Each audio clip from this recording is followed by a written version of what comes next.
morning, my loves. So today is April 20. It's a Sunday. It's actually Easter Sunday. It is a very special day for the Christians or Catholic like me. So kanina nag-church nga pala kami to celebrate that God has risen, our King Savior, the Lord our Savior.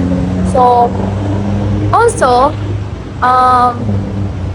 Easter Sunday is celebrated from other country with Easter eggs. So, sa kanila, yung mga lalaki, tinatago yung mga itlog and then hahanapin siya ng mga bata at ng mga babae. It is also said that there's a correlation or related yung tradition ng Easter Sunday sa Easter egg hunting. Because daw, the Easter egg hunting symbolizes the resurrection of Christ. Because diba yung nakakita nung tomb or yung pinaglagakan ng labi ni Jesus nung siya'y namatay, nung siya'y na-crucify, ay nahanap ng isang babae. So, it's a woman who discovered the tomb.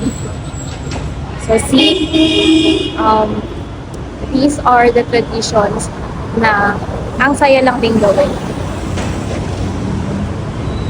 Kung saan nag-merge yung religion, and then yung culture, and then yeah, that's it. So, in celebration of that, anyone na makakapag-picture with an egg, kahit na ano, sa inyong mga bahay, I will give you a cash tea, 10 pesos. All you have to do is comment down a picture holding an egg, kahit isa lang, and then post it here sa ating comment section. So, mauna-una tayo, my loves. Bye!